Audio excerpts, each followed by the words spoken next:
आप सब लोगों ने काली ज़ुबान तो कभी न कभी कहीं न कहीं से सुन रखा होगा। कुछ कहानी और कुछ सच।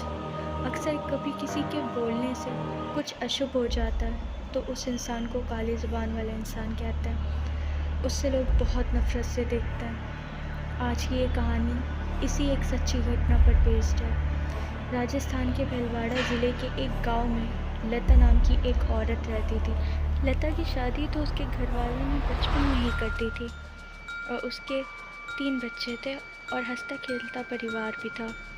उसके ससुराल वाले बहुत प्यार करते थे, पर एक सच ये भी था कि उसके ससुराल वाले और सब उससे डरते भी थे, क्योंकि गांव के लोग उस पर प्रेत आत्मा का साया बताते थे। जब भी वो किसी को बद्दुआ देती थी वो सच हो जाती थी।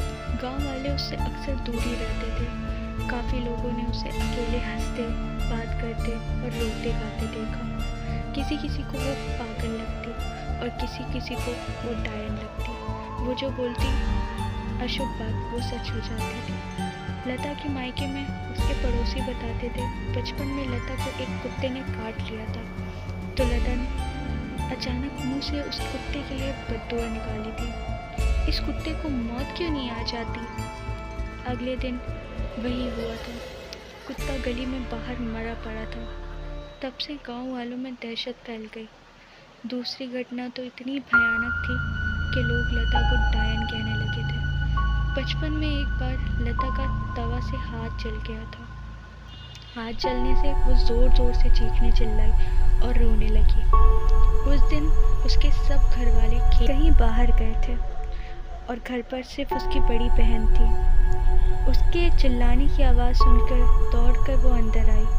अपनी बहन को घाव से चिल्लाता हुआ देखकर बड़ी बहन ने बोला, बस इतना सा हाथ ही तो जला है, क्यों इतना मुंह फाड़ कर रो रही है? लता को उसकी बात पर बहुत गुस्सा आया और बोली, तुझको आग लगे तब पता चले कि कितना दर्द होता है जलने से। फिर क्या था, वही हुआ। उसी रात घर के पास पड़े चारे में आग लगने से उसकी लपटें घर पे भी आ गई और उन लपटों से सिर्फ लता की बहन ही जली, बाकी सब बच गए। काफ़ी ज़्यादा जल जाने की वजह से उसकी मौत हो गई। इस घटना के बाद सब लोग लता से और नफ़रत करने लगे। यहाँ तक उसके घर वाले भी अब उसे पसंद नहीं करते थे और लता पहले से ज़्यादा अकेली रहने लगी।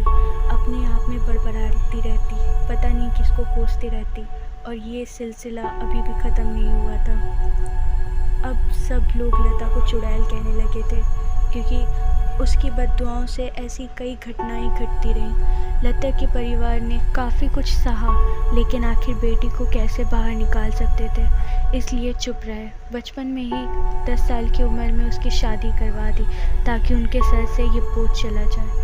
लता का पति पेशे से ड्राइवर है और रोज़ उसे मंदिर ले जाता है ताकि काली शक्तियाँ उस पर हावी ना हो सके।